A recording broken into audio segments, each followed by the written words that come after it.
What's up, y'all? This is SafeWord, a platform for teaching, learning, and opening the eyes of our audience to the world of kink and Bdsm. I am your host, Remy DeBow.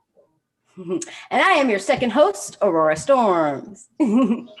What's up? It's your devil at the crossroads, Kane Marcos. And it's your hometown hottie, Miss Sasha Lyncher. Hey, now I'm loving the little intros we doing. I know. Okay, that was freaking Right, hold on. Let me start over. At least 4 guys were like, what? Extra notes. I want a cute intro. So anyways, hi guys. How's it going, everyone? We hope that you watched and enjoyed our latest production. Did you guys watch? Crew. I kind of want to bring the crew in on this instead of me introing it. What was it? Like, what was the theme? Man. No, what was the theme of the video? What was the theme of the video, guys? Twilight Zone. Yes, it was Twilight Zone with a little BDSM twist. So if you haven't watched that, go watch it. Better be caught up, you guys. Yeah.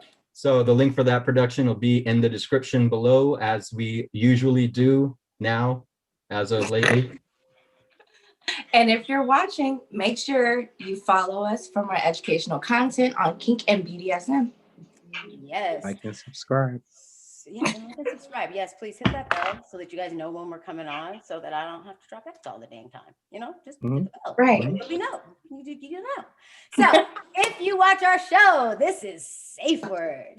And here at SafeWord, we have a safe word of the day. We use this safe word to stop, pause, and completely put a halt on all topic of conversation.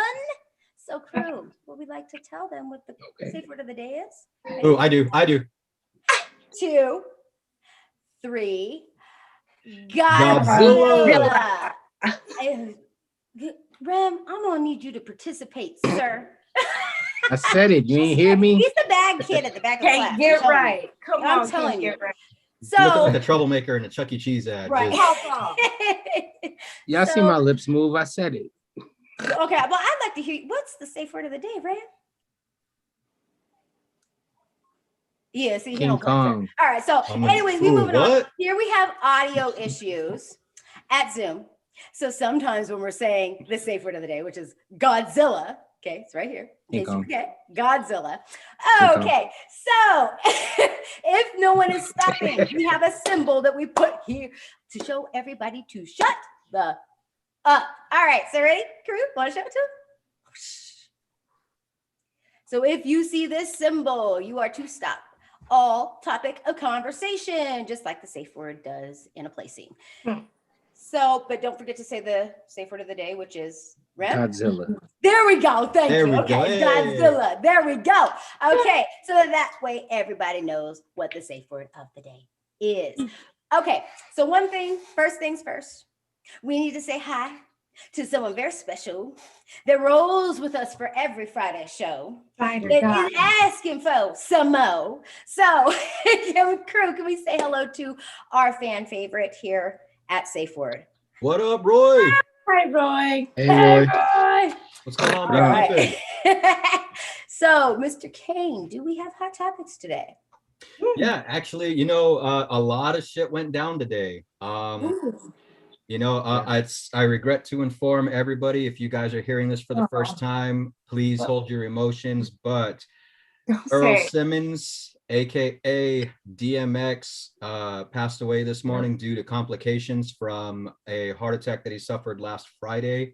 So here at SafeWord, we're not big on the theology of everything, but our thoughts and well wishes are with his family, his followers, his fans, and everybody that was ever influenced by his music, his teachings, and everything that he ever stood for. So his prayers, living proof that even with a rough past, you can still come out on top and make something out of this life. So it's never too late. Don't give up. And y'all. And no, I'm right there with you, girl. And help people. Okay, I listened to DMX to get me through high school, to get me through my breakups, to get me through my problems, to make me find my goddess energy, to be like, da-da, da-da, da-da. I mean, that that brought everything Out of me. clear.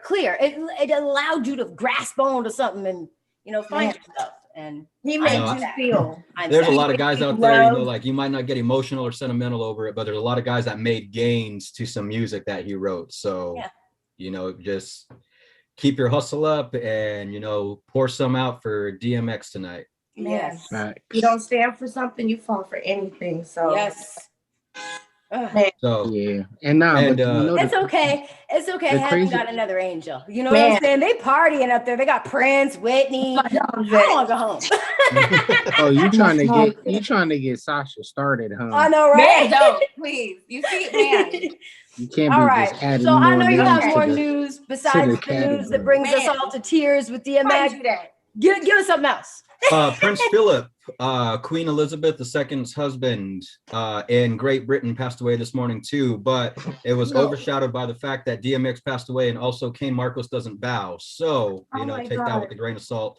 And please forgive me, anyone I was laughing at that man's death. Forgive me, because I did see that too. But like you just insult to injury. Yeah, big time. Yo, he was like 106, wasn't he? 99. 99. Yeah, he was 99. I mean, I'm not RIP to that man, but you just tonight, brother. Yeah. To be honest, you know, like I've like I don't want to say like I followed him or anything, but like I did a little bit of research, not just today, but you know, a couple of years ago, just trying to figure out like what the deal with the British royal family was and its influence in that country. And yo, that dude was a G. Was he? So I mean, like he was, you know, straight gentleman. He was everything that embodies, you know, the term debonair gentleman. Just man, rock solid, reliable, honest, trustworthy. Awesome. Everything that the tabloids are trying to say ain't happening in that family right now. So that dude was a patriarch, and you know, I got a lot of respect for him. Yeah. I just wouldn't, you know.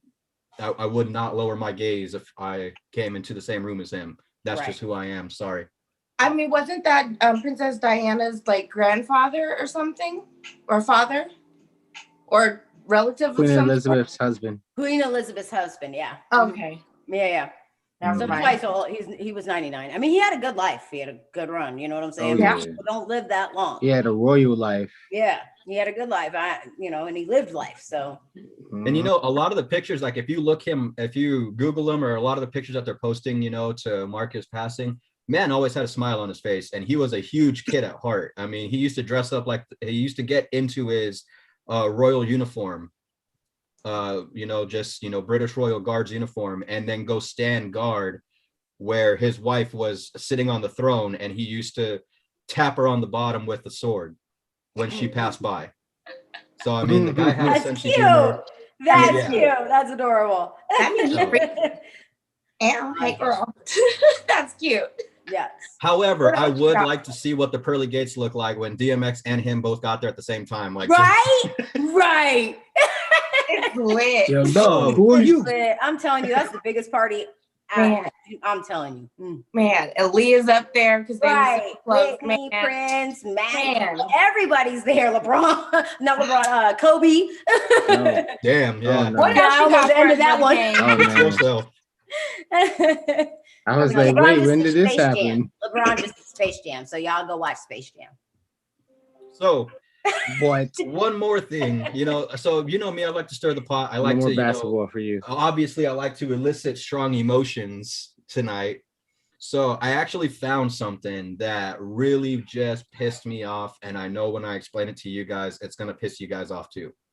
Ooh, okay. So out here in, you know, the Grand Canyon State, there's a couple radio shows, morning shows that go on in the mornings. Flipping through the channels, I happened upon this radio segment on a semi-popular kind of new radio station show that does this thing called the Freak of the Week. Okay. Right. Freak of the week. I like this. Why am I mad about this? Right. Why am I gonna be mad? I want to see Freak of the Week. Word up. The Freak of the Week is a segment where they go onto fetish websites, kink websites, BDSM websites, go through personals, search through Craigslist, anywhere that they can find kink fetish related posts or requests, and they basically, you know, find what they call the weirdest one and have them compete head to head against another post. And basically it's kink shaming. So Oh, so you meant like freak, like in the bad sense. Let me understand something. So they go on private, because like if you go on FetLife or something, that's pretty, you know, anonymous, or you can be as out as you want. But the thing is it's for kinksters. Okay, it's for community. They're having on a community. It's for reach out, that whole thing. So you're telling me this radio show goes on a private fucking kink page, picks out the weirdest one and reads it on the air? Yes, absolutely. They compete head to head for the freak of the year. So they actually go through a bracket system, and it's voted on by the populace. So, you know, it's by their listeners, and it's open voting. They text in, call in, listed on Facebook, Instagram, cast their votes. And then at the end of the year, you know, like around Christmas time, they bring them all together, and it's just like, all right, so the ones that got the most votes, the ones that got us the biggest reactions were these ones, and then they're named Freak of the Year.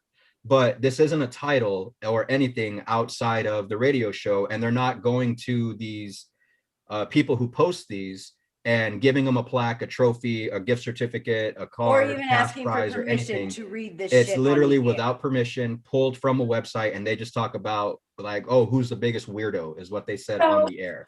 So are these people even in the community at all? Like, why would they warrant themselves to go into somebody's neighborhood to make fun of their people? All right, so, and I'm gonna catch so much shit for this. All right, but I honestly do not know how to go about this. I do not know how to say this outside of, you know, just calling it what it is. And so if this upsets anybody, I want to just say right now, from the deepest, darkest, blackest pit of my soul, I apologize. But 2 of the hosts on this radio show are gay. Okay. And so any kind of like negative backlash that you would say, you know, like, hey, like, why are you guys kink shaming, automatically, you know, become, because I've heard it on their radio show where, oh, well, you're just gay bashing now. And it steps away from the point, sidesteps the argument, and basically turns it into an LGBTQ hate issue.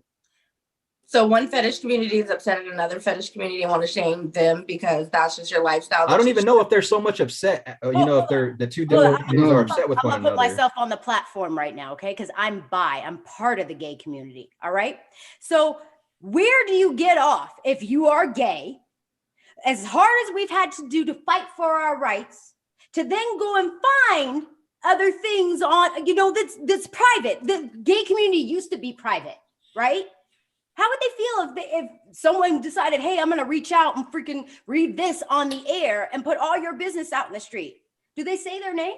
Do they say? They don't give, as far as I've heard, they don't give the username, but they do read their full post, and they give it, they add character to it, I guess you could say, so to speak. So do you have a soundbite of this or anything? Like, I actually do. I'm glad you asked. Okay.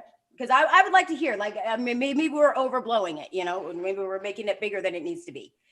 All right. So let me know if you guys can hear this. So mute your mics so that way it doesn't pop up anywhere else. We here at SafeWord do not condone the following actions or anything else. This is a podcast listed on the internet, so uncopyrighted material, free use, and no legal ramifications that we know of are being crossed by playing this excerpt. If there is, please, by all means, let us know, and we will automatically cease and desist. You don't need to sign an order. We're going to take a quick break. That was actually pretty funny. See, that's awesome. Greg Gordy's awesome. You're awesome. Well, you know what? I'm all in. They're back. Pretty much he's best. Oh, well, you say he all the way hates you. Yeah, this is pretty much. This is pretty much hate. There's room for non-hatred there. I love you. It's the Woody Show. Woody, Bravey, Greg, Menace, Seabass, Fake News, Camera. Gia. So we have a playoff round today of your Woody Show Freak of the Week competition. You guys voted for these. These are the ones that won in their respective weeks. Now they're facing each other in a head-to-head competition for your vote. Whichever one gets the most votes will move on into the playoff round, have a chance to compete for the Woody Show Freak of the Year title. Ooh. But for those of you new to the show, or maybe you haven't heard exactly how the Freak of the Week comes together, we go through all these different websites, these personals websites, these freaky, kinky, fetish websites. There's about a dozen of them that we go through each week, and we try to find the weirdest people on any of these places. And we have a couple of the ads that we find. Go ahead for your votes, and then I explain the rest. That's how we end up in this playoff round, weekly winners. So this is going to be a tougher decision for you today. Oh, today is really tough. Yeah, but Ravi has both of the nominees over there. She's going to read both of them for you. And then after she's done with that second nominee, then you're going to text the number of the nominee that you think should move on to the next round over to 22987. So just the number 1 or the number 2 over to 22987. And we'll leave the voting open until tomorrow morning. So everybody on the podcast who listens there has a chance to get their votes in and be part of the process as well. I see that Ravi is ready. And Oh, yeah. Fake News Don Cameron, he is setting up the text vote over there. Yep, we're good to go. All right, Rav, here we go. Nominee number 1, Woody Show Freak of the Week playoff. You used to babysit my kids. Man for woman, missed connection. You used to babysit my kids, and at the end of the night, in my mind, you would look at me over my wife's shoulder as if you wished she was the one. Cut it. So they're reading the full post, and like I said, they're adding character to it. They're characterizing it in a certain light, which, I mean, it's a red post from online, and as you heard, they are just pulling it off of what they call the freakiest or weirdest posts from fetish websites, and they're surfing over a dozen of them. Wow. And so, I mean, who knows? Like I said, I just found this out on Wednesday, and like I said, they're a relatively new show out here in Arizona. They've been around since, I believe, November of last year. And I don't know how long the segment's been going on, but I don't even know if one of my posts have been read on this shit. So. That's a violation of privacy. That's a violation of, this is why SafeWord's here. Okay. This is why SafeWord's here. This is ridiculous. I mean, nobody should be kink shaming, especially from the gay community. Yeah, for the fact that they are gay, they are in the community, in the kink community, because that is considered a kink as well. Yeah. Because it is not societal norm. Right. What the gay community is asking. And then you got to think about it like this. They're kink bashing someone, but would find it very disrespectful if people were gay bashing them. Right. And here's the thing. This is part of why I started SafeWord. So I'm gonna take a little pause break here because this really pisses me off. So the thing that makes me really upset about this whole thing is the fact that the gay community is asking to be accepted for the one thing, right? Sleeping with the same sex. Okay, I'm bi. I can speak on this. I'm part of the community. So where do you go picking apart someone else? Hold up. Yeah. So I don't want this to turn into bashing so much bashing, but coming down on the entire gay community. I mean, no, it's not two individuals that are not representative of the LGBTQ community. Right. I'm not saying it's the community. Yeah. So I mean, I'm not saying it's the community. I'm saying I can speak on the community because I'm a part of it. So if you're a part of this community and you fought for these rights, where do you get off judging anyone else? I don't care if it's for religion, race, what age, whatever it is, you shouldn't be judging. So to piggyback on what you're saying, it's like, how can you be an advocate for equality knowing the just from the shows, like the depiction of homosexuality, and it became a movement. So because other people feel liberated in their own truth, you feel it's okay to bash them and go into their community and be like, oh, look at you, you're so weird. But if somebody was to look at you with your spouse and you would have something to say and want to go off and raid somebody, Right, or whatever the case may be. You feel me? Like, we all want our own civil rights, whether you're bi, gay, be like whatever community, we all have our own civil rights. And if people are advocating for them, leave them alone. Because you go on parades and prides about doing what you're doing. Would you go to a puppy play convention and go and like make fun of everybody there and not have something to say? right. That's And their expression. And from personal experience, I mean, as somebody who, you know, from the outside looking in, I'm not necessarily, I support the LGBTQ community, but I cannot say that I am a part of it. Right. In that respect. But for me, where I kind of draw the line with this is that I wasn't going to play what the post that they were reading off of all the way. I'm sorry that, you know, a little bit of it slipped out, but I did want to let you guys know that they are reading an actual post. But what this person was describing in their post was a infanticide role play scenario. Right. All right. And that is perfectly normal within the community. I mean, that's a kink, that's a fetish, and it's accepted within the community. All right. And where it kind of just bugs me is that people are voting on this. Okay. So it's getting broadcast. I mean, and just, it's not single cast. They're not, you know, it's not just online, a pay service. This is on a open airwave radio station that you can pick up anywhere and you can look up online. Okay. So, I mean, that's not even just mentioning it to one location or another. It is, you know, pretty much nationwide, or worldwide, depending on, you know, where is listening. And these are individuals. You have to understand, you're speaking to a crowd where there can be 1 or 2 kinksters out there that are now thinking, I'm not posting anything on a fetish site. Well, I can't let my freak flag fly. And I can't, you know, be my own person. I can't be myself. I have to hide it. I have to continue, for lack of a better word, closeting myself and my kinks, my fetishes, my sexual tendencies. Yep. I mean, okay, let me just say something. I'm such an advocate for building community, hence why I'm here. I advocate in my community for LGBTQ. I donate my time to other like cultural events. If you are proud within your community, you support that, period. When you go to a gay pride parade or anything, you see people in leathers, you see people with their strap-ons on. That's all BDSM, honey. So let's not sit here and crucify people for what makes them free, because I don't think anyone likes to be crucified for what makes them free.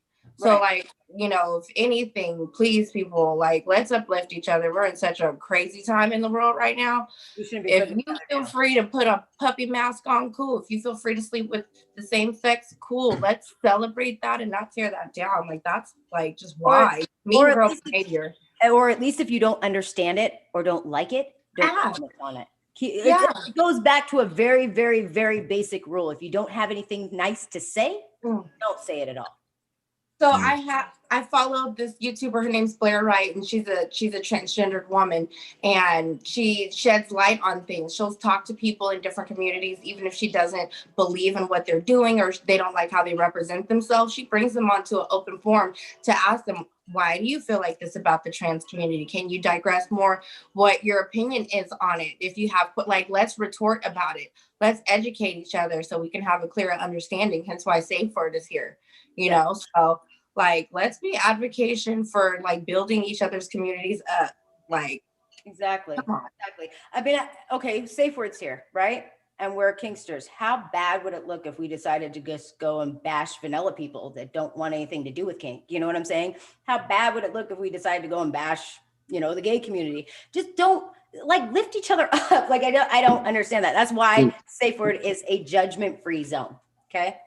And so for all the vanilla that do tune into this channel, that do, you know, like follow us, that do, you know, watch us on the regular, Roy, for instance, you know, could, if you didn't know this, I'm going to tell you right now, it's not a well-kept secret, but it's something that we don't talk about very often just because of the connotation that it brings.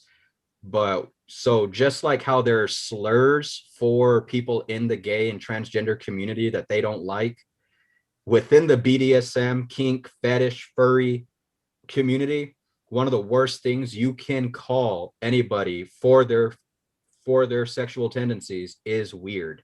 Yeah. Or a freak. Or a freak. Yeah. I mean, we've kind of embraced that and turned it around. I kind of like freak a little bit. But it depends on who's saying it to you and how it's being said. You can tell the intention behind, oh, you freaky. I'm like, well, no, I'm just like into what I like. Yes, if you like, oh, you a freak. It's a different connotation, but it's still some people do hear certain things when you're being like liberal and open to sharing with you. Oh, you a freak. Like, you know how freak gets said when it gets under your skin. When it gets under your skin. That's why I said it takes away the normality of it. Right. Yeah. Like, you know, like you don't do it. That's really upsetting. What's the name of this show? What was the name of the show? If I can put it out there, it is called The Woody Show. It's out. I mean, it's out there. So go. Well, just drop the link so people that's can a figure show I it out. won't be watching. That's a show I won't or be listening to. That's something that I don't support. I'm sorry. Putting people down for whatever they do. If you put people down, I don't mess with I would be okay with that, in my opinion, if they had reached out to people or had people write in. If people wrote in, be like, if they wrote in, that's different. And actually give me a prize. Actually, you know, I'm okay with you putting my story out there, but don't go to people who are going somewhere for anonymity, because that's the whole point. One of the biggest things in the BDSM kink community is consent. So why didn't you get their consent before you decided to read their personal information? Yeah. Then let's negotiate this prize. Right, exactly. So, quick personal story. I have been let go from an employer when they found out that I was a dom. I have been let go from employers who find out that my side job is a dungeon. And there is no retribution for me. There is no HR. There is no so if you let go for being kinky, you know, or for having this, you know, on the side, there is no like, oh, well, I'm going to file an HR complaint. I'm going to go to the Better Business Bureau, because then it's just like, hey, well, the employer can call it creative differences or for whatever reason. It's a very different situation from being homosexual and saying, hey, well, you fired me because I'm gay. Yeah. And hey, Kane. Yeah. I think your boss just didn't want to do any fraternization. He wishes. Your boss is intimidated by you. Right. Yeah, dumb. No, but I've had it happen too. No joke. I have been let go because they found out I ran a dungeon. So yeah. And there is no one you can go to. I mean, and then you're outing yourself. It's like being at the beginning of gay rights. You know what I'm saying? Like if you go fight for it, then you're outing yourself, and it's hard. It's hard. You know? I don't know why. I think it was a little bit different for me. I kind of that was like one of my first conversations I had at one of my jobs, and somebody was like, oh really? Well, you know, one of my, and it started a whole conversation. Well, what do you do? Yeah, and I've always been in management, and I've had managers like, we kiki about all the stuff. Like, look at what's. Well, and I've had that too, but I was in a government position, government job. Well, that's trying. How did you find out? And then they looked at me like I was crazy, and it was a week long of hazing before they let me go. So yeah. Wow. Yeah. So, you know, I like to stir the pot. So now that we got everybody's feathers ruffled and, you know, we're all feeling a certain kind of way, I think it's perfect for this segment that we're doing today, which is why are we all drawn to BDSM? So for those of you watching tonight who may be discouraged that, you know, your post might be getting read on a radio show, let me and the rest of this crew explain to you why what we're doing here, what you're fantasizing about, what your fetishes are completely natural. And let us welcome you into a very warm, embracive, loving, caring, abusive, when you want it to be, community that we call kink. We don't want to abuse the people. Only under consent. If you want us to, we will. If you want us to. That's a different story. And that's perfect because now we're getting into our Q&A portion. So Aurora's got the first one, and I think it lines up perfectly. So It lines up perfectly. Take it away, goddess. Okay, so we're talking about BDSM. So what I want to know is, what does BDSM stand for, right? Let's see if anybody knows right now, just off top. Bondage, discipline, sadism, and masochism. Yeah. Okay. Or it can be bondage, domination, submission, and masochism. Yeah, it really should be. It really, honestly, what it should be is BDSM. Yeah, BDDSSM. There's a mouthful. So it's shortened to BDSM. Coincidentally, a mouthful is also a part of the kink community. Exactly. So what do these definitions mean to you? And how do you think people interpret this definition? Yeah, exactly. All right, so I actually have the definition of sadism and the definition of masochism. Okay, well, why don't you give us, is it a noun, a verb, an adjective? Shut up. You can just go ahead and read us the definition. Well, yeah, let me get into that right now. So the definition of sadism Go ahead. is derived from a Latin proverb, and it is actually defined as... Hey, I'm going to SafeWord that. That's the wrong paper. No. So sadism, does anybody know what the difference between sadism and masochism is? Somebody what do you think they are? Someone who enjoys inflicting pain and someone who enjoys receiving pain. Check out the big brain on Remy. That is actually perfect. Sadism is a tendency to derive pleasure, especially sexual gratification, from inflicting pain, suffering, or humiliation on others. So that is a sadist. Right. And a masochist is same definition, except the end is from one's own pain or humiliation or degradation. Yep. So depending on who's inflicting the pain or who's receiving the pain defines sadism and masochism. And or if you have permission. A lot of being called a sadist is actually, something that's kind of starting to gain a little bit more positive traction within the community. But back in even as early as the early 2000s, being called a sadist was just as bad as being called something else. A bad name. Yep. Being a sadist or a masochist is still to this day, and I'm actually researching on it right now, but is actually still to this day one of the hallmarks in the psychological community of a serial killer. Crazy. Yep. Rapist, yep. And damn it, I forgot the third one. I'm on the spot. But just bad people within the psychological community are thought to have certain tendencies. There's 13 qualities that based upon if you have them will determine whether or not you'll become a serial killer, rapist, or pedophile. Okay, so wait, I got a question for you. I love all the information you're giving to me, but I want to know what the definition means to you and how you people interpret that definition. I'll let somebody else go because I just had the floor for like a minute. But you were doing so well. I want to know how you interpret this definition. I'll go last. Remy, go ahead. Why are you always put? All right. I'll just always repeat the question. You know what? And I had a whole thought in mind too before you said something. You want me to repeat the question? Do you not know? Yes, repeat the question. Yeah, I knew that. I knew you weren't listening. Okay, so what do these definitions mean to you, and how do you think people interpret the definition? Interpret. No, interpret. No. I'm. Can you use it in a sentence? Yeah. No. Go ahead.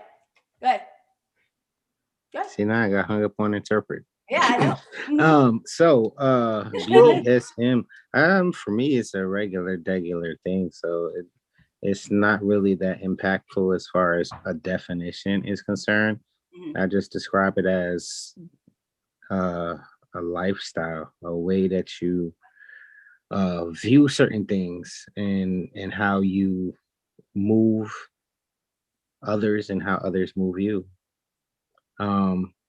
As far as how other people may interpret it, see it, or define it, They'll probably define it on like a carnival scale, like a carny show type of thing. You know what I mean? I think that they really have like a misguided thought process behind it when it comes to it. Yeah. That's just Thank you, my Captain opinion. Kirk. Miss Sasha, I know you got some dad. Come on, girl. I was ready to say it when y'all was picking on Remy, but I forgot. I feel like people, well, I know for me, it took me understanding what the terms were to understand that it's something that we all kind of practice. Yeah. Whether we secretly like being fat shamed, or you like being in certain situations, or secretly you're, I don't know if I could say this, you're a cutter, or you binge, or you purge, you're getting off on some type of discipline, whether it's healthy or unhealthy. And sometimes even when you get addicted to working out, or you get addicted to structure, I think until you dig deeper into those terms, you find out that, hey, maybe I am like that a little bit, and maybe I'm ashamed of it still. So now I'm still want to act misinformed, because you want to be oblivious. Some people like living in oblivion, Well, and there's definitely a level of coming out of the closet, the kink closet, when you're entering into this. Kane, do you want to add on to what you think personally? So bondage, discipline, sadism, and masochism. So BDSM, it's an acronym. It makes you kind of want to look it up. And unfortunately, for a lot of people, when they do look it up, sadism and masochism are automatic turnoffs because people interpret those definitions. Those are my favorites. People interpret those definitions differently. Right. So somebody who's curious, their curiosity might end there, like, ooh, sadist, masochist, never mind. Right. But I was actually really intrigued when I heard what BDSM actually stood for the first time. My curiosity didn't end there. It's bondage, which, seems a little fun, might want to look into a little bit more. Discipline, which might be a little bit out of left field when you first hear about it the first time, because it's just like, well, what's the discipline part of it? I mean, like, right. Yeah. Physical discipline, is it internal discipline? Yes. Right. Like, in what regard are you, defining discipline? And then sadism, masochism, when you are able to overcome just the connotation of those words, you find out that it's just like, oh, okay, well, it's inflicting pain or receiving pain and receiving sexual gratification from it.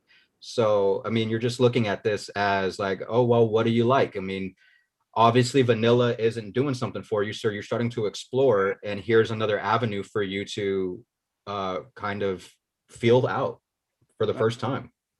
Okay, so I'm gonna just add on to this, and I won't make it as long because I think everybody really did a good job explaining what BDSM is. But for me, what these definitions mean is a connection to myself, sexual liberation, freedom. I mean, that's really what those stand for me. Okay, it's how I found who I am, what I like, what I don't like. It's how I became a better communicator, not just within a play scene, but all the way around. I don't care who I'm dealing with. I've learned to communicate, and you continue to grow to learn how to communicate effectively. So for me, the definition, it's not so much the definition, it's more of the meaning for me, like you can go into the definition and the dictionary definition and look it up on Google. But for me, because I live the lifestyle, like Remy said, it is a freedom, it's being able to connect to your true self. And really, honestly, your true self, because sometimes these kinks may be out of societal norms, out of social construct, but outside of that, right? But they're you. So learn to love you. Learn to love yourself. Some of our stuff ain't very civilized. That is really what BDSM and S&M has done for me. Okay, I love myself to a level that no one can tell me any different. So. Yeah. So BDSM is widely misunderstood. We have talked about this on a lot of our lives, and we never really stop to think about what it is and what's so misleading about it. Right. What do you think people most often misunderstand about BDSM? Oh, can I take this one? I know I just talked. Can I take this one? Because as soon as somebody says, you know, like someone's meeting me and I tell them I'm into BDSM and then I say I'm a dom and they're like, okay, well, I don't like to be whipped. Okay, I can smack you. Well, no, that's not even me. Okay, look, if I'm looking to talk to someone, get to know someone, and you say BDSM, yes, I'm into this, I'm a dom. Okay, I have a show. Okay, so people are going to see that, and that's usually the first thing that comes out. Well, I don't like to be whipped, and I don't want to be hit. Like I'm not looking to be hit. Okay, I don't That's do not that. the only thing. I don't walk around with a flogger in my hand, just like, yeah, you know, or every person I'm dating. So, I mean, I think there's a lot of misunderstanding that goes into it, because you hear BDSM and you see the visuals that are on TV. You see these dark leather and dingy clubs and people getting whipped and smacked and cut, and it looks scary. It looks like a horror flick. You know, when you're looking, and that's why we do these videos, because these videos are kind of like a tease on the fact that this is how society paints BDSM, you know? It's sarcasm. Yeah, it's sarcasm. It's a satire. It's always it's highlighting the most negative aspects of it. It's like a stereotype. Yep. So I do like that they have shows and movies now that show you that these are regular people. Yeah. They have a 9 to 5. Like that's their hustle.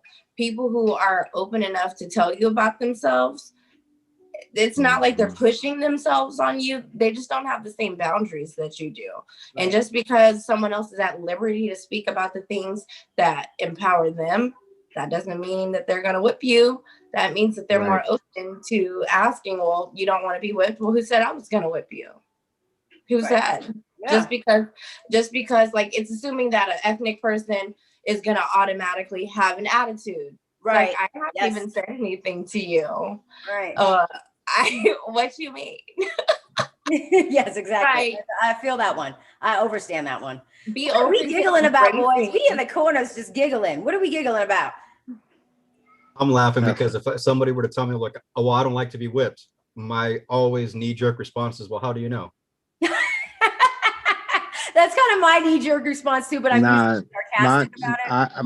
Mine's came from the who said I was gonna whip you? Well,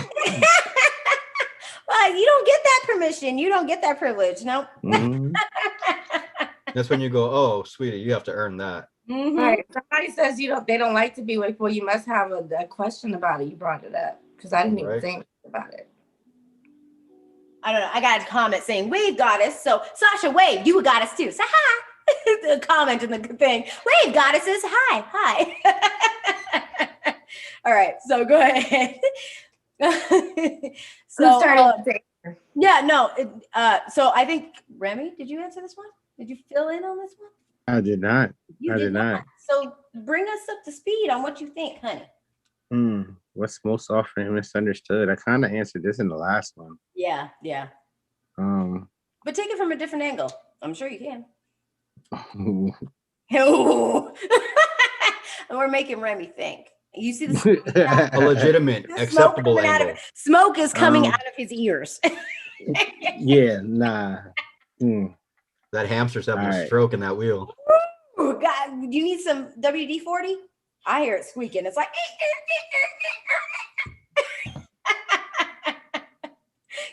Come on, Rem.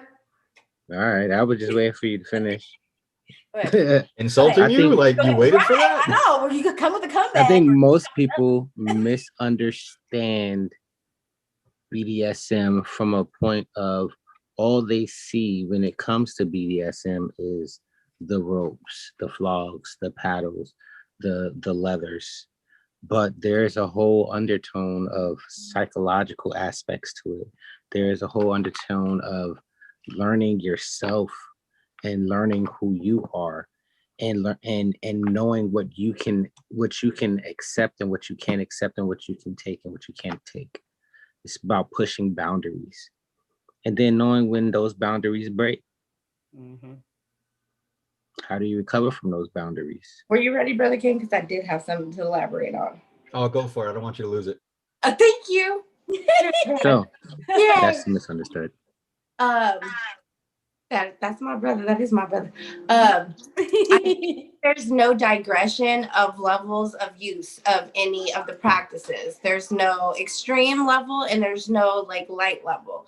There's no manual to digress paddles. You may have a paddle, but that doesn't mean you're spanked with it. You could like the texture. It could be stroked. It could be just, it doesn't need to be as intense. Your mind goes to the most darkest, harshest places when you Google it. Only the harsh things come up and you're so misdirected to where you don't even have a true digression of like, okay, a flogger, it could be just stroked against you. It could be more sensory. It could be used in a different way. It could be for tension. Like there's no and the deeper real... you go down that rabbit hole. Right, it just keeps going. It only, like Remy said, the community or the media and the world at large love to look for the worst in things, be it people, someone's on trial for passing, and you're bringing up them when we're talking about someone else. Like you only see the negative in things, especially in this community. It's painted so dark. But like what if it was in a pink dungeon, which they exist, or a yellow dungeon, which they exist, different types of, you know, I've seen floral dawns, like all types of crazy stuff. Like there's levels to this shit, y'all. There's levels to this. Sorry, Kane. Oh, no, you're good. So sad. So I think I have a mic drop. Oh, okay. All right. Oh, we here for it. Hold up. You beat me to it. Dang it. Come on, we about to. Let me pull my. Sasha, hold it up so we can wait to mic drop. We're gonna mic drop this. Right. While you guys are getting ready. I'm there to get this open. Just stop. To me, the biggest thing that's misunderstood, and you guys kind of all like touched on it, but without looking at it as broadly, it is a fear of discomfort. People don't want to be flogged. People don't want to be tied up. And when they hear BDSM, they think that that is automatically the go-to, that you're just going to end up in a dungeon in a St. Andrew's cross with something up your rear and, you know, like just marks on your back with hot candle wax dripping from the ceiling. And they just automatically think that would be dope. Picture. That can happen with consent. That would be dope. But that's the thing, is that's the fear, and that's the misunderstanding, is the fear of discomfort is everything that they don't want to happen is what they think of when they hear BDSM. Nothing happens in BDSM without consent. Watch our previous videos. Your discomfort is your doing. So at any moment, at any time, just like the safe word of the day, at any moment, at any time, that ceases. When it becomes too much for you, that's it. You have negotiations ahead of time. You don't know that because you just hear BDSM and automatically get a shiver down your spine. Right. So everybody thinks of BDSM as being locked in a dungeon, stuck in a box, you know, in some kind of leather cat suit with a ball gag in. Everybody thinks they're going to end up like the Gimp from Pulp Fiction, the dude from What a Woman Wants or What Women Want, or, you know, dressed up like somebody from Dodgeball, and the leather clad chains, whips, all of that stuff. A lot of BDSM, when people experiment with it, it's just in like the comfort of their own home, you know, like people trying to spice up their relationship, spice up their sex life, adding lube if you've never done it before, you know, like his and hers is a kink. You know, you talked about it ahead of time, you purchased it at the store, and you were looking forward to experiment with it. Right. So think of it this way. BDSM and kink, it's more like going to a store. You go to someone and you're like, hey, I'm looking for this because, you know, I got this event that I'm going to, and, you know, I kind of want to highlight this. I want to steer clear of this. Can you help me? Absolutely. What patterns do you want? What patterns don't you want? Let me give you some suggestions. Like, that's what it is. Like, there's negotiations. There's, you know, hard limits and soft limits. It's like a business deal. Like, if anything, it's so hard to date. It's literally a business deal. Yep. Okay, so Yeah, I'm I had a bad. I had a really bad hold thought. on. Wait, before we sidetrack. Okay. I want to piggyback on what Kane was saying a minute ago. Okay. I'm gonna forget it. Yes. I was waiting my turn. Look at you. So anyways, what I was gonna say was that he was talking about a level of discomfort, and people are afraid of a level of discomfort, right? Mhm. So I just want to put this, I'm gonna plant a seed. Okay. You don't grow personally without putting yourself in a level of discomfort. So are you going to grow and learn and, figure out who you are? I mean, that's literally what being in discomfort, being sad. I mean, it helps you grow. It helps you learn. It helps you progress. Mhm.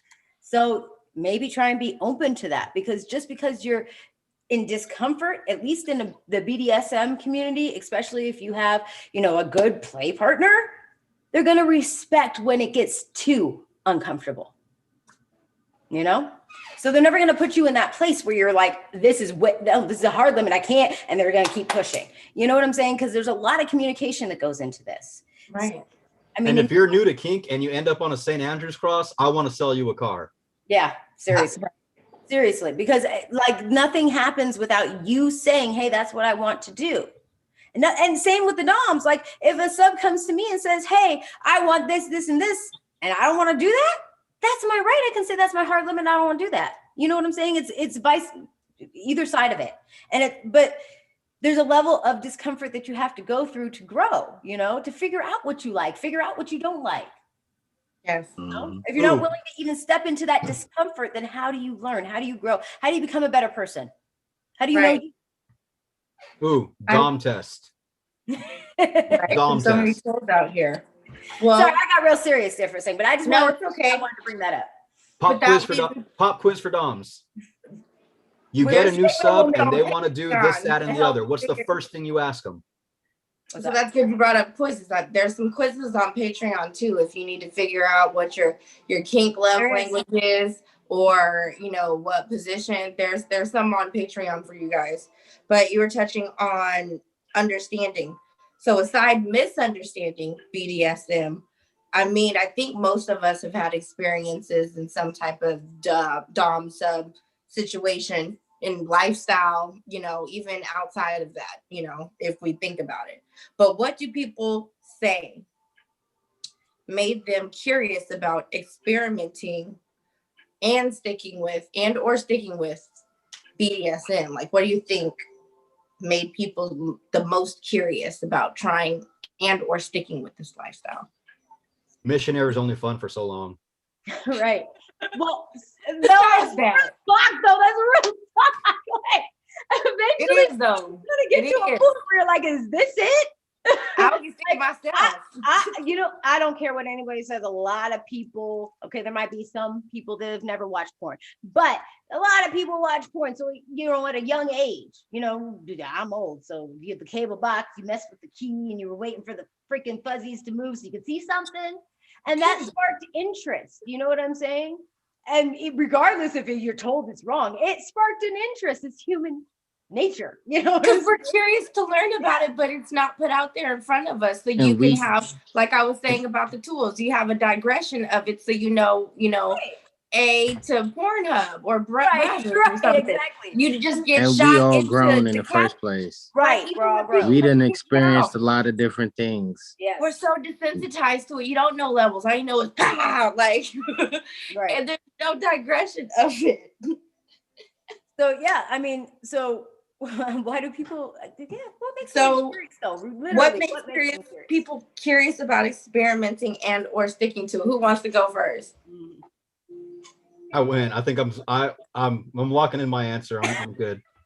Like, I've been talking a lot tonight, guys. Yeah. Well, you said Kane's been talking a lot tonight. No, I'm saying that's what he's saying. He's like, I've already gone and I've been So talking. my brain hurt. No, I'm just saying, like, All I don't right. think I could summarize it any better than What missionary is makes only fun for so people long. interested? That's fine. What Mic makes drop. people Curious. interested in it? Curious about experimenting. Yeah, and then, curious. And then what makes them stick with it? Like, what's the spark? Well, once you're in it, you're in it. You can't forget it. Right. Too I late. mean, yeah. Too late for you now. You're here now. Putting it very simple. Okay? They're putting it very, but it is that simple. Okay. Yeah, you get a spark, you get an idea, you get bored of missionary, you find out what else is out there. You experiment. Okay, you experiment, and then you find out, ooh, I like this. So then you want to experiment further. BDSM is huge. There's levels to this, like Miss Sasha said. So you bored? We got a whole bag of tricks for you. You know what I'm saying? So, I mean, I think it's a little bit of like being curious, and then you go to experiment, and then like you get the euphoria that happens with it. You get, okay, for me, let me just put it like this. For me, the open communication and being very direct is so much better than trying to play the mental mind game of dating. Okay. So real talk, you walk into a play scene. Before you walk into that play scene, you're having a conversation. You know what's going on. You know what's going to happen. There might be little tidbits of information that your Dom keeps from you for surprise and thrill and excitement. But for the most part, you know what's going to happen. And if you don't like anything that's happening, just say the safe word. That's simple. Word. So, I mean, Godzilla. It becomes kind of an addiction. Godzilla. I mean, just like men chase sex, okay? And they chase. Hold on, Remy, stopping everything. And you said it stops, halts, and puts a pause on all communication. I didn't see him say the safe word. Sorry, my bad. He threw up his hands too. Nah, you good. Go ahead. Nah, okay, all right. Yeah, see, that's why I ignore Remy. Okay, anyway. Nah, she knew. No, I'm just like. You know what I was talking about. But I mean, just like you chase after something, okay, a thrill and excitement, you jump out of a plane, you go skydiving, that exhilaration that you feel. I mean, that's all part of it, you know. I think that's all you chasing. Coming back, you know. I think that from my perspective, and a lot of people that I've like interviewed, had conversations with, because I've asked a couple people like about. I asked a couple people this question, and a lot of responses that I got was out of being bored and tired of suppressing. Because in most relationships, you settle for maybe the 30, 60, 70%. And on some aspect, you feel like when you get into a certain position with someone that's it. Yeah. And it becomes hard to communicate when you've established communication with someone off judging each other, kind of like, you like this, you like that, guessing, being coy about it. And you end up feeling like you're fulfilled by someone, but you've swallowed and suppressed so much of what you actually want. So much more. You guys don't speak each other's language. You're scared to scare off someone. You're scared to really open up and communicate. And you become sick of yourself and almost depressed. Like, why is everything in such a rut? Because I'm a slave to everything. And then you become negative too.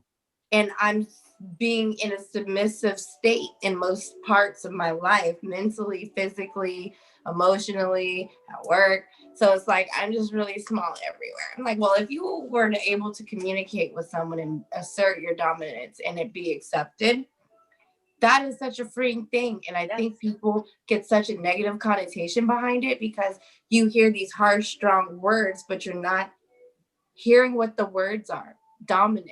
Like if you're a dominant person, you're a submissive person, or even sadist, are you thinking of the definition and internalizing it before you're just like, oh, that sounds so broad. But I think it just comes from like really being sick of the same mundane thing. Like Ken said, you're tired of missionary. Yeah. But it goes beyond just sex, because this lifestyle isn't just sex. That's not what this whole lifestyle is about. There's people who practice this and they may not even have intercourse, right? You know, and just the practice itself, or just the submitting, or just the shame, or the humiliation, or they're getting their release that way. So everything's not just, I'm tired of missionary, but I get it. Because if you're just taking it in life, you get tired of missionary. Yep, exactly. So exactly. Life is missionary. But I mean, yeah. I was gonna take another angle. I'll save that for another live. I try to give y'all different angles. That needs to be a hot girl. Okay, I'll save that for another live. All right, so with all that being said, everyone's drawn to BDSM for different reasons, whether it be physically, emotionally, mentally, you know, whatever, what have you. But what do you think is a stronger pull to BDSM? Is it a physical attraction? Is it an emotional attraction?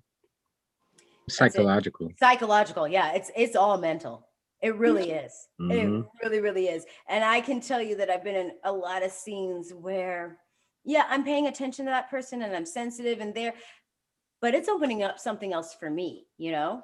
And I've played on both sides. So, you know, because I want to know what my subs are going through, you know? So there's a point there where you almost kind of zone out and you connect with yourself. I mean, I've had that experience. It's not checking out so you don't know what the heck's going on, but you realize that, oh, shoot, this opened up another door, another window. Ooh, what's behind door number 2, you know? And it's another avenue to explore. Another piece of yourself that you may not know. Oh, and we lost Remy. So, Ms. Sasha, you want to take the next one? So physical Yeah. drive to BDSM, what do you think is the stronger motivator? I would say mental, because it starts with being inquisitive about it. And then you start going down the rabbit hole and then you start to analyze. So it takes a lot of strength, I guess, or just willingness to even indulge in going down the rabbit hole. Yeah. So it's very much mental, because it starts from a thought, and then, you know, how can I free myself? How can I communicate better? How can I expand my horizons to get more of what I want? So it does start from a thought. It's never like, well, it could be physical too, because somebody could do something. You be like, oh, I kind of like that. Yeah, and then that's the thing. It's like, that's why I was saying what's behind door number 2. It can be very mental and it might start out like that. Because I've been in some situations where something, like before I knew what kink was, there would be something that happened. Like I was like in a situation with somebody, and all of a sudden they were getting there, and they just like kind of got my throat, and it wasn't like it wasn't like, it was just like, and I was like, oh, I like that. I like that. Hold on.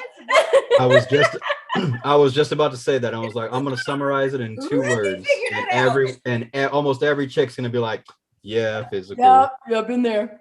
But I'm gonna say 2 words, and I know there wasn't a whole lot of thought behind it, because it usually comes as a surprise, and dudes are usually a little taken aback, and it's choke me. Okay. Their eyes get big.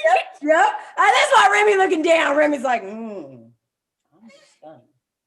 Not in this conversation. That was not an emotional, a psychological. It was a spur, heat of the moment. Yes, do this and do it now. Yes, But yes. kink came out. But that would be so, it would be alleviated, and that would be so much more enjoyable, because that's startling. That can sometimes throw somebody off. Remy, why are you looking like you almost killed the chick? Huh? I know. There's a story there. You see Remy's face? I want to know what's going on there. We need a safe word for the story that's going on in his head. All right. There wasn't just one, reminiscing. that's why. I'm reminiscing. Goodness. I got a game for you. Your mind's going in the gutter. I know, right? We got a game for you. Your mind's going in the gutter. Yeah. Oh man. So wait, Did everybody answer? I really want to touch on this real quick. With that whole question. So I think that like all of us here have said like mental, right? And then there's some physical there. But I think it's the mental that kind of draws you in because you're curious. Okay, that's the first thing. It's you're curious. What is this? Maybe I want to know a little bit more. What does it all entail? What's going to happen? And then you get into it, and it doesn't even have to be sex. It doesn't have to be any intercourse. And you start to have physical. It could be teasing. It could be feathers. It could be paddles.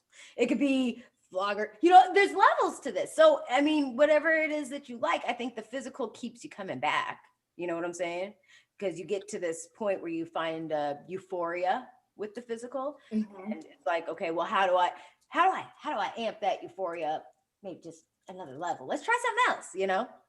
And I think people go for that amp up, but they don't know how to go about it. So instead of them really going to a kink and BDSM site, they just rack their brains like, oh, what can I try? As opposed to, let me figure out the steps to get this into place and let me like add this as a build up. What is the protocol for this so I can make sure I'm not just throwing this on somebody, or I'm not inserting this question at the wrong time or whatever. And I'm gonna piggyback on that real quick. Anyone here at SafeWord, if you guys have questions, if you guys are looking for answers, if you think it's weird, you're like, I don't know about this, that, or the other, or this happened, and is it normal?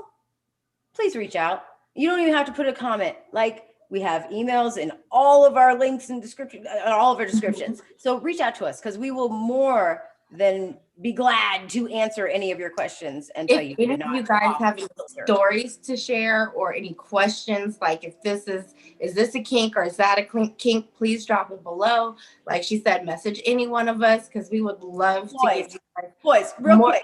If someone messaged you with questions, would you answer? Yes, and this ain't the Woody Show. We're not going to blast your username. We're not going to put your business out there. We're not going to, shame you, and we're not going to call you weird. I know I will. Yep. We're literally looking to help. This is, like I said, this is just a community. Sometimes the misunderstanding is that everybody in the BDSM community is going to be mean to you. There's 4 people right here that won't be mean unless you ask us to. Right. Everybody in the community is not scary. They're not always in a zippered hood, not always ready to whip you. There's levels, it's not all physical.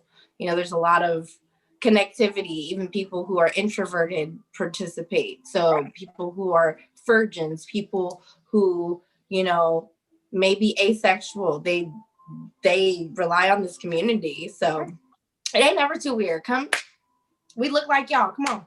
No, right, exactly. That's exactly what we're showing you. We're normal people. We look like y'all.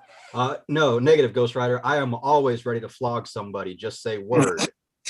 And I do not look just like y'all. Say negative, word. And I don't look like y'all. Happen, but it does not happen unless you say word. It's nothing. Well, see, we brought you pretty faces. We brought you pretty faces so that you guys right. It's nothing. Okay. There's levels to this, okay? Yeah, I'm sure y'all watched real sex back in the 90s. There's levels to this, okay? There's lots of people that are into this kind of thing that you probably don't even. The cute girl behind the cash register, she's probably into kink.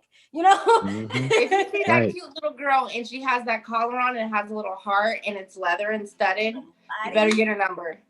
If she has those cute little doll shoes on, if she does the cosplay, get at her. Exactly. Do not be timid. Do not be shy, because that woman will rock your world. That man will rock your world. But if you walk up and say, "Hey, I noticed you. What are you doing later?" Right. That chick is gonna just bypass you. You have some confidence, put some swagger to it, and honestly, do the secret little code shake and be prepared. That's from wait. I know. Little Rascals. Little Rascals. Oh yeah, hey girl. Yep. You better hit her with that. Your collar's cute. What's your name? Yep. Exactly. I like your shoes. Your socks is cute.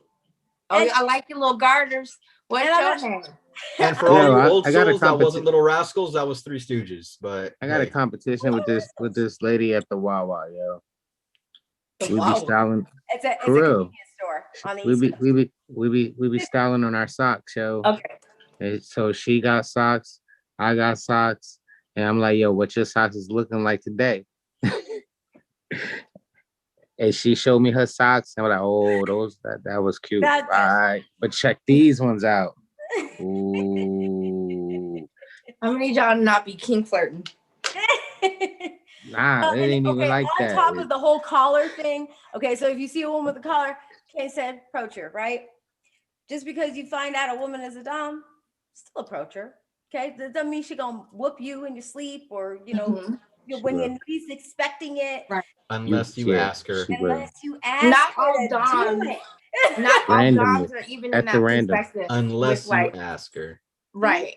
It's not all that way, because doms can be nurturing, but they're gonna give you tough love. So there's levels to it all. You can still have hit you in the face with a pupil stick. Huh? What'd you say? The pugil Godzilla. stick. Godzilla. The pugil stick. Godzilla. Yeah, Yes. No, I just did stop. that. I know where you're going. Just stop. I'm ready for some fun, guys. Hmm. All right, Sasha, you want to take us into the game before this gets really off kilter? I know. Too late. So, Save that since for our Patreon. minds Yes. wrangled y'all in, since our minds are already getting off track, Ooh.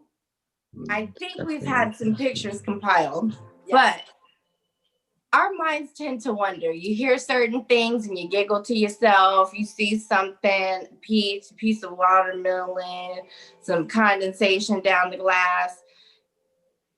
9 times out of 10, your mind tends to wander somewhere. So, My mind's always wandering.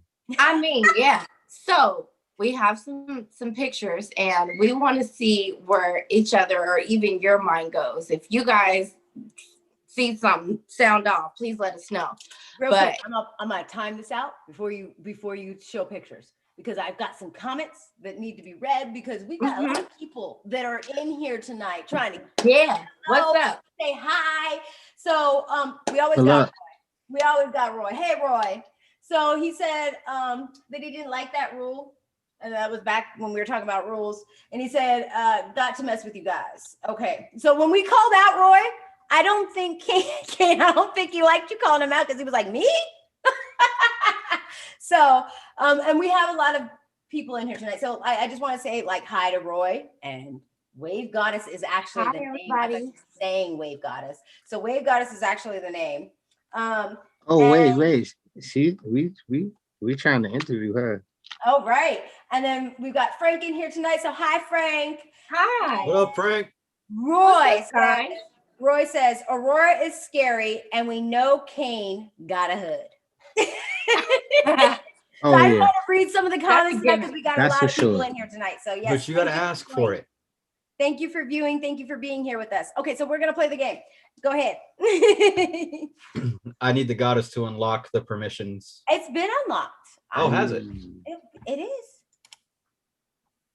So we're gonna see if everybody is Let's get it. either on the sidewalk or in the gutter. Oh, goodness. I let's can't make go. these images bigger, so I will read this off. Okay. This is Oh, the no. Anglican Church of the Holy Spirit. Their sign says, "Forgiveness is swallowing when you'd rather spit." I don't see how the two tie in though. Like that had to be done on purpose. Swallowing when you'd rather. It's- It's on a church sign. Like what? I mean, what are you swallowing? Okay, marketing What people. do you- Yeah. what The relatability needs to be bumped down 10,000 notches, because this Right. is like I I think- cannot relate to this and spitting and swallowing. So this actually does have a positive message. I mean, it is the turn the other cheek.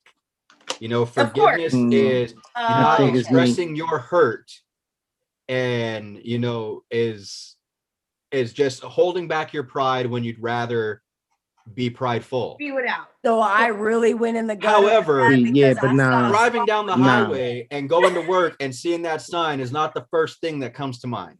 I think I was like, I went in the gutter with that one. Jesus- I went in the Jesus- damn gutter with that one. Okay, Jesus like is all not I saw preaching. was swallowing spit in church. What? Jesus is not preaching spitting and swallowing in that context. We need to elaborate, or eating the bread or passing it. I don't know, but not spitting and swallowing. I just don't see how it correlates. Like it does not. Like you really No. have to really read into that. Gutter. You know, That's to straight gutter. If we've But got you a know church what? deacon, a pastor, a father, a cardinal, or a pope listening It'll- in tonight, it'll definitely at get the your very attention. least, please understand that your signs are coming off very misleading, and the majority of the population is not taking these as Right. you intend them to be. It's definitely gonna grab your attention. Yes, exactly. All right, so we're moving on to the next one. Yeah. So this one's really small, and What? I'll read what? it off Oh, to I you can't guys. see it at all. That's what she said. The most powerful position is on your knees. Is this another Yes. church sign? Yes, this is the Yes. Seventh-day Adventist Church. Holy. Yes. Oh. That is a powerful position, man. You know.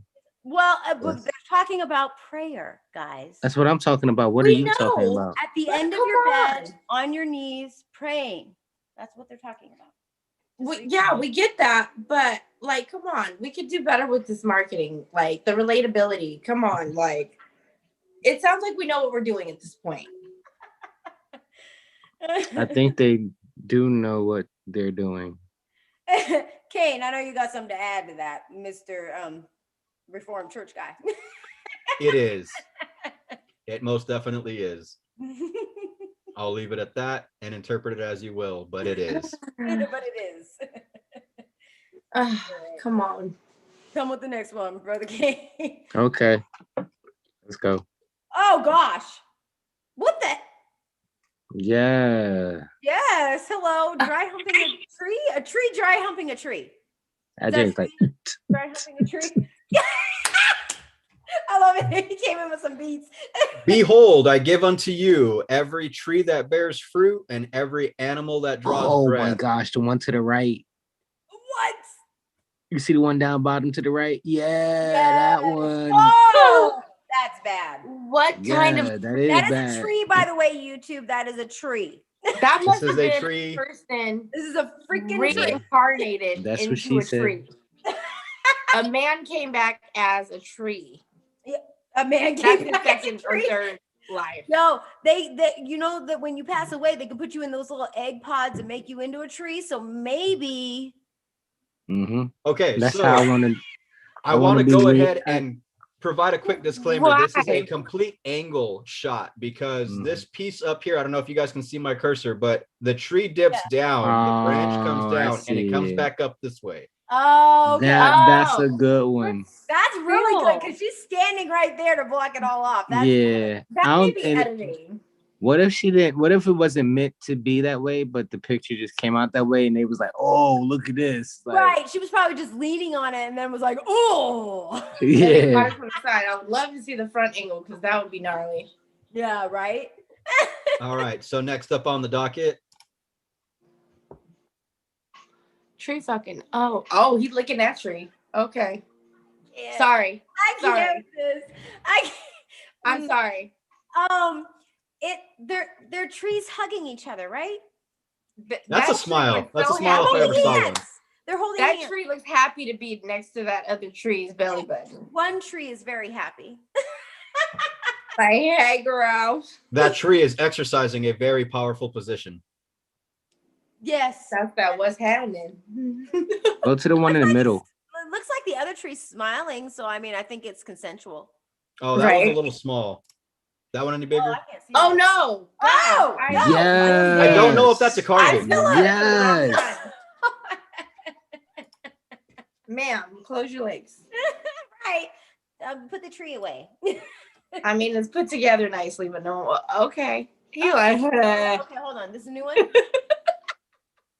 What? Somebody created that one though. Yeah, that You looks could tell. carved. That No, one somebody looked like carved the somebody top. literally. Somebody carved the top, but Yeah, they Yeah. carved the top. that's natural They- growth there. Yeah. They put that joint together that way. Hold on. I want to take a minute here. Each person, tell me what that looks like to you. Kane, go. Gumby.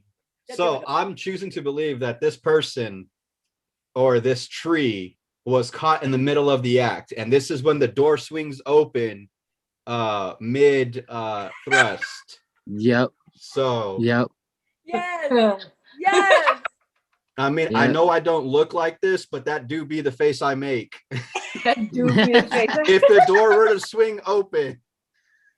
I don't know. To me, it looks like he's putting on a performance. Like there's a camera there, and he's like, "Hey, here we go. All right, yeah, y'all see this angle? That's what it looks like to me. Look at his face. Somebody carved Like that. a contracted performer. Somebody Excel walked and into the the house. product We're is on there. here. All right, Miss Sasha, what do you think about that one? Tell me. It looks like someone is very much enjoying an animalistic position. and they're contracted to do such. So they're giving in their performance. They are giving, like. I love how very eloquent you were with your words and filters. I love filters. Okay, Mr. Remy. Filters. Wait, Giving scroll down so he can see the picture. Go ahead, Rem. See, the whole thing about Remy is he has no filter. You know, I'm just gonna say it like that and leave it like that. No filter. All right, move on to the next one before we have to say Godzilla. What in the redirect? That was a bad one. I said, no, you're not showing this one.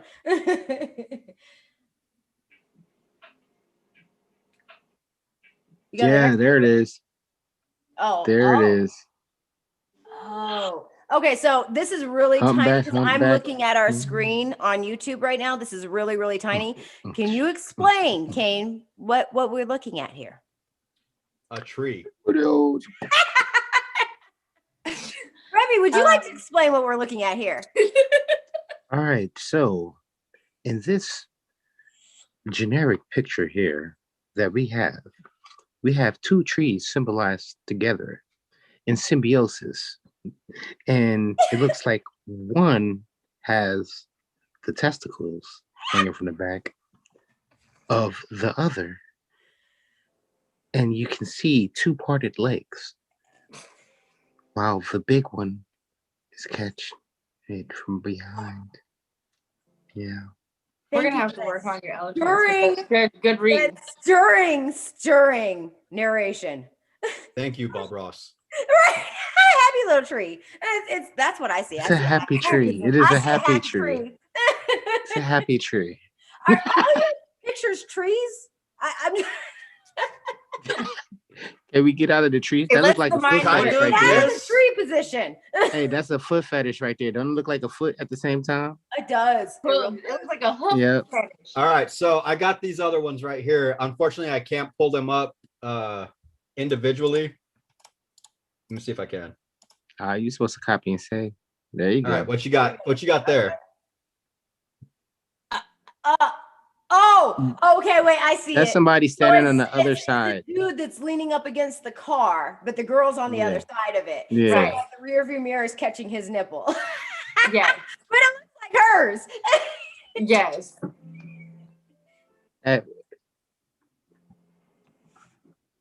What in the world? Comment when you see it. I'm leaving that one alone. Oh. I'm leaving that one alone. This is left up to the interpreter's imagination. Oh wait, I can make mine bigger. If you know what the hell that is. I think it's a hand. Yo, go It up is to the a top hand, of the page okay? and go up to the top of the page and increase the percentage. Like you can increase the percentage. I know we Nope, have, it's not available. Oh, okay. I know we have transformed our society as of lately, but it hasn't transformed that much. That is a hand on the glass. Yeah. If you haven't noticed. Yeah, but that looks really bad. Yeah. Oh no. Nice. That looks like a dude is coming out of I always call him my little man, you know what I'm saying? Right. Me and my homeboy came through. You feel me? Look, hey, the little head's doing the thinking tonight. Yeah. He's also doing the cooking and the chopping. That It's takes winking he and has a talking mind of his too. own to a new level. Oh my goodness. That one's bad. At least 2 women watching tonight was just like, I wish. No. We got another one. He's looking kind of down. Right. Oh no. Oh no. Man. I can see. Wait, I gotta resize this. Nice. Wow. She really wanted to match her car, huh? Uh-huh. Her legs are crossed. That is a model But advertising a car, ladies and gentlemen. If you see something different, then please consult SafeWord, and we really want to talk to you. Packing. Oh, I can't do that one. It has names. Yes, oh, you this can. one's good. Oh God. That was a really good one. Yeah, He can knew pull what you he could was actually doing. zoom in on it without the name. You could just open it as a. A photo is a right there. Facebook post. The names are available. Oh, okay, that's her legs. That's her legs. She's got her legs in her Yeah. lap. But for a second there, I was like, wait. What is going on? It's lit. They got that on Facebook. Mm-hmm. Just wide open. You got He's wide open. He's wow. open to this. That was like the perfect minded. angle. It looked like he planned that big old grin on Yeah, his that's face. what I'm saying. He planned that. Unless it's their anniversary, I'll be quiet, but I don't know. Oh, that's all bad. That bike one? The bike one. Yeah, the bike. Whoa. Oh, it's her. Okay, I see. 2 arms. It's Oh, her arm. man. It's her arm. It's not her standing there naked. Yeah. It Although, did look like she was doing it. That seems like wouldn't it be a better party if she were? It really would, especially if they were that comfortable and cool with it. If they were that comfortable and cool with it too, oh, it'd be such a dope party. It really would. What we got? That's the inner underarm pit, not showing anything nasty there, YouTube. That's not a flat butt. That is an arm. Shoulder arm connection. A fold in the arm. Very fold good. in the arm. But you can imagine if you like. That would be sad though. But whatever. All right. And the real winner tonight is. That is the winner. Winner, chicken winner. Wow. Okay, first of all, why are you matching your boyfriend and why are you guys posing on a bike? No, they did that on purpose. It's an advertisement for the bike, all right? And this was done on purpose. No. If this doesn't make you want ride to do this the Tour bike, de you France, will be happy. then there was something That wrong looks with like you. a spoof couple photo. If you wear these pants, they will see you. And you will be like that all day. No.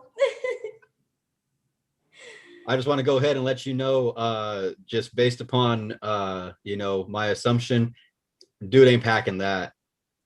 Was there a Rorschach picture? I got a few Rorschachs, yes. Yeah. Yeah, I want to see the Rorschachs. Yes, let's load into some. Let's load them up. Ooh. Okay, so here's what we're gonna do. I want each person to tell me what they see. And then the SafeWord crew is gonna diagnose that person. Ready? And Kane, take it away. I see a woman with medium breasts. So you have a boob. Me. You like boobs, do you, Kane? Right. No, honestly, I see like some. I want to say that it almost looks like some type of ceremonial dance. I definitely see some like almost a jump step in the middle of a dance towards one another. Oh, okay, I see that. That's not what I saw first, but I see that. Okay. So, crew, what do we think about Kane with this? We're not psychologists, but let's just judge him. What do you think? What do you think is wrong? Based on his response, he likes to play with titties. Yep. He likes the dance, the forbidden dance before he plays with the titties. Yes. Yep. For the sake of YouTube, we will refer to them here on after as breasts. All right, so since he said that, I'm gonna have to find something different in it. Well, okay, I know what I see because I didn't see the dancers. I know what I see is a demon face. I'm sorry, it looks like a little troll or something with like spikes coming off its head. Okay. Like those are the teeth right there in the center, the nose, the eyes. Okay. I see a demon face. I see two kings. Now I'm wearing imagining shades. like a cross-section MRI of a uterus, but okay, but y'all are supposed to judge me on what I said. All right, check it. Wait, I see two kings. Wait. It's not your turn. Wait, hold up. Now y'all are supposed to judge me on what I said because we judged Kane. It's only Nobody fair. You care have a about very you. dark history. You know, there's a lot of trouble in your past, and you definitely seek solace from past errors that are somehow still in the back of your mind. I think you want to wear a mask. That's, I mean, There we go. preferably with zippers. What you think, Sasha? Am I crazy? The demon face. Like suppression. Yeah, suppression of dark thoughts and feelings. All right. So I see two people back to back, both wearing some shades. Two people back. Like the top, like it's two heads basically. So look at the big parts with the heads. The white part is the shades. Oh. Okay. Yeah. Oh. Like on some Tom Clancy. Yeah, that's kind of pimp. Like spy shades. I'm gonna say that Mr. Remy is very artistic because he used the negative to see an entire face. That's pretty cool. Yeah, that is cool. Well, and what's your professional opinion, Kane, of Mr. Remy? I don't see it. I don't see it. Well, that's all right. I seen dancers first too. Yeah. I seen cheerleaders with pom poms dancing like. I don't know, like the way that what Aurora described as the spikes coming off, I honestly kind of see like streamers or some kind of flowing, billowing outfit. And so, but where I see the faces, I kind of see like a headdress. So it almost made me think of like Valkyries. Yeah, and that's what I was saying. It's not necessarily it's like a mask or like because it's got these spikes. The things that go off the top look like spikes off of the top of the head. Doesn't necessarily. I just seen some more stuff on it. Ooh. Okay, move to the next one because we could be here all night. I didn't even answer. Oh goodness. I didn't even answer. Wow. Whoa. You guys still didn't hear me. I didn't answer. I know what I see. Oh wait, Sasha didn't get to answer. Oh, Sasha didn't get to answer. It's good. No, we're here. It's okay. Go to the next one. Go. Come on. Oh no, now we really want to know. Now we really want to know. Go to the next one. Come on. Let's go to the next one. All right, what you got, Sasha? It's a lion head. All right. Mm-hmm. Wait. I don't see it.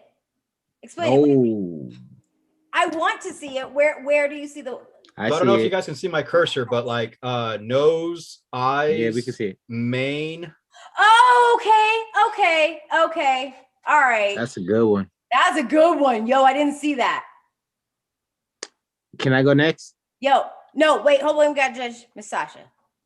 I think that's a stance for royalty, like where she sees herself. You know what I'm saying? Because that was hard to see.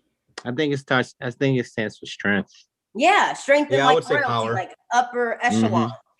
Yeah, she really she feels strong-willed within herself. Yeah, that's who she is. All right, what you got, Rem?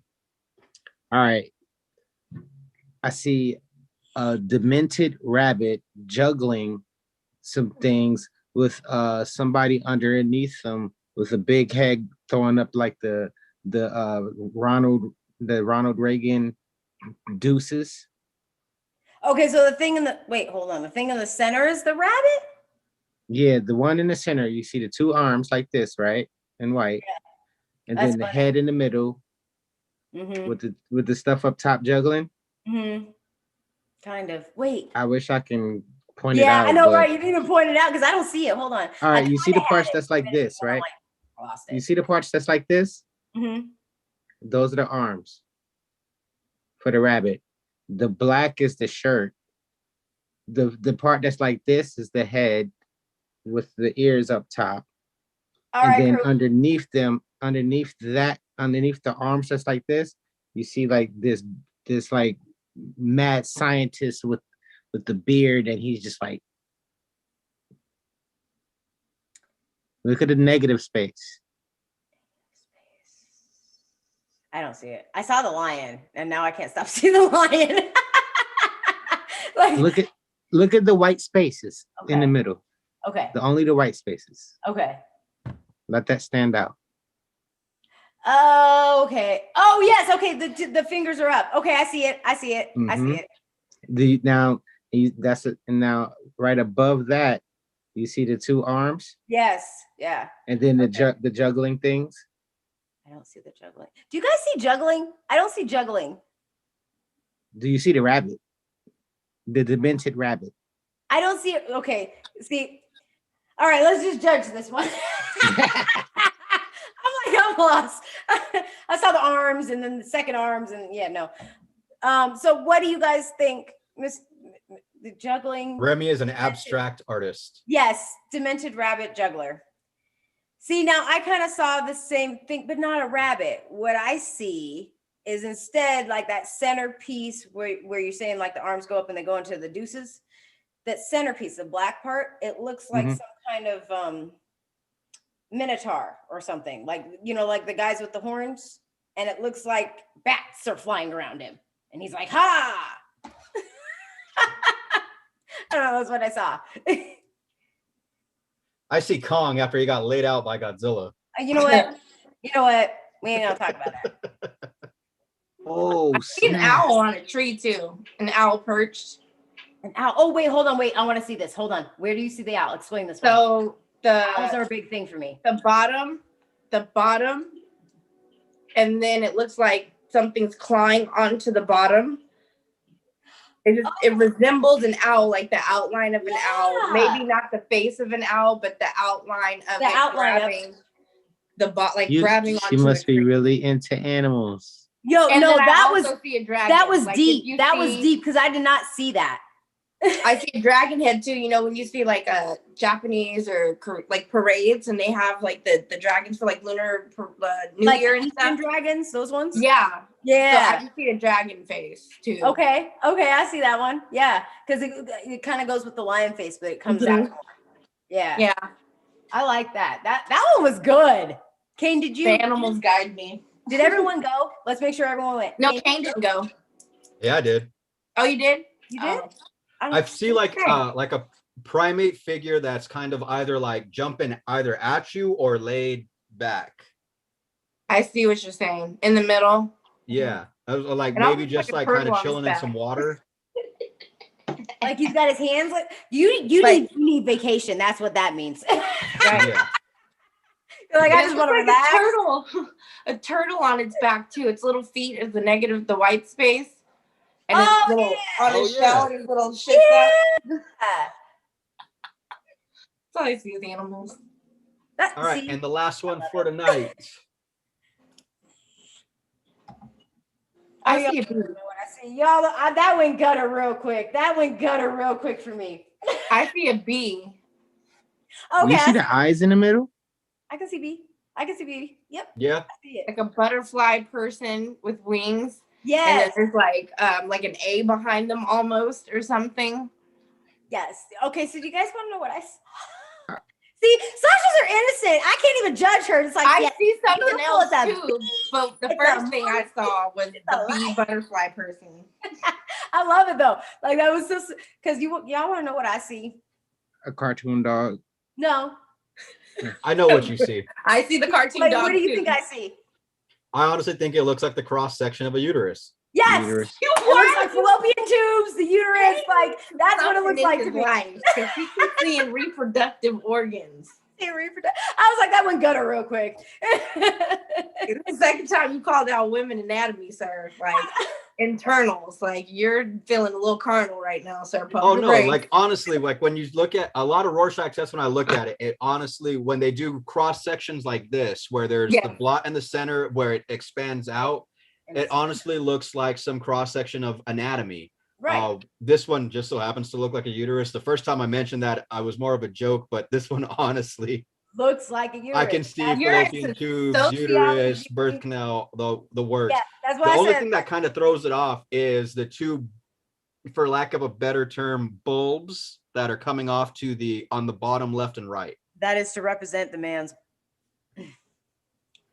Oh, I see that too now. Okay, well, all right. Yeah.